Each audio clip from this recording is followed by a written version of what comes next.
Welcome back to another episode and Legendary Talk with your boy Alexander. And today our topic will include the River Mumma and the Golden Table, and also the King of Mischief, which is Anansi. Alright? So if you haven't already, click subscribe, click the notification bell also to be notified when these legendary uploads are uploaded. This is indeed my first ever facial, I'm not sure, showing my face, so I hope you guys like the new vibe. Also, yeah, we see what I go on, see what I go on, see what I go on.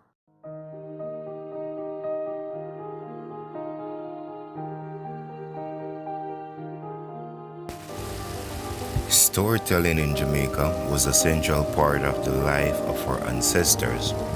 Back then, it represented their entertainment as well as their way of passing on the heritage to their generations.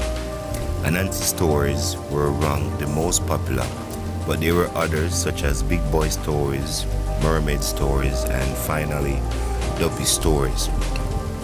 Now, Duppy is I gave the full explanation in detail about the Duppy in my previous video, so the link will be provided down in the descriptions for you guys. Alright, so the name Anansi is the Ashanti, which is a West African group.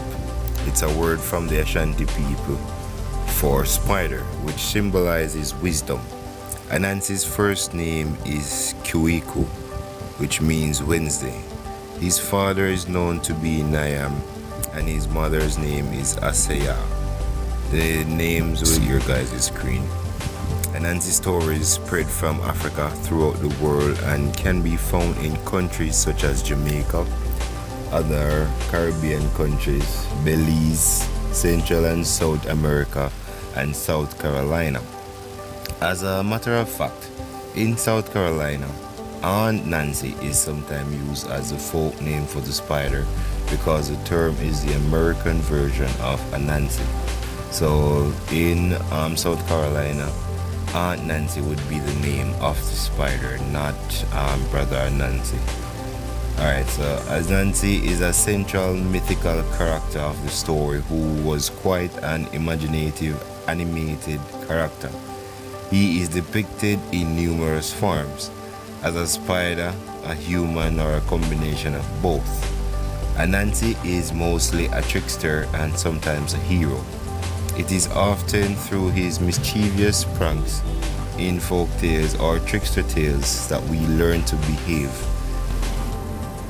In the stories, Anansi was generally called Brother Anansi. His wife was called Crookie, and his son was called Takoma.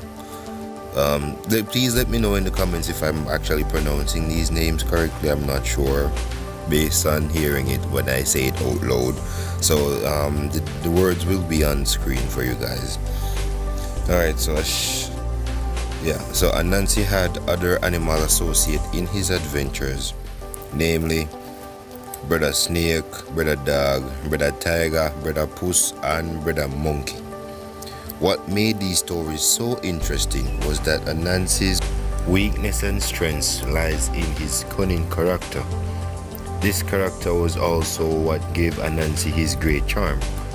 Anansi is known as the likable rascal. Other characteristics of Anansi is that he speaks with his lip speech. He is comical and also heroic. The stories of his doings are agreeable.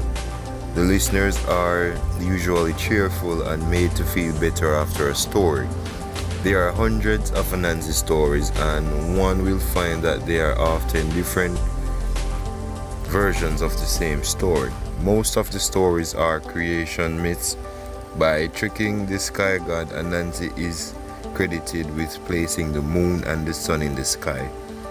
By trying to keep a pot of wisdom all to himself, he accidentally drops it, which is the reason why wisdom is spread all around the world. Alright, so in our previous video I did explain that social media, because of the rise of the social media being the new norm, The folk tales and the storytellings are basically dying out. Alright? So, here, in the past, it was custom for grandmothers to tell Anansi stories to their grandchildren or the entire family as a form of bedtime stories. On a sad note, with the passage of time, the Anansi story custom has passed away. Jamaican children today know little or nothing about Anansi, except his name, probably. Some adults may scarcely even remember the entire story, even if they attempt to tell one.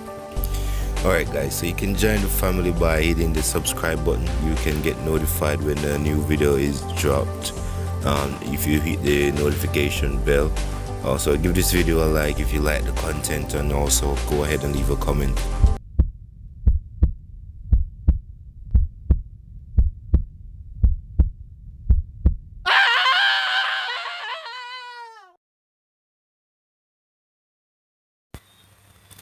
Legend says that River Mumma inhabits the waters and the rivers of Jamaica, and all the fish are her children.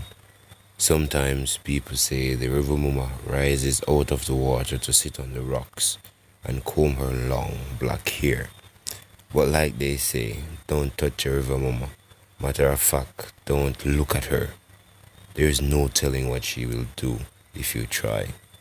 Some say if you so much as take a glimpse of her, you fall into a trance, and she'll grab you by the heels and drag you under the river. If you try to catch her, all the fish will disappear. The river will run dry. It's best, they say, not to make trouble with the River Mumma. Miss V told me that the River Mumma likes black men, like maroon black, with black gums and even black nails, like fingernails or toenails. If she likes you, then she'll bring you to her home.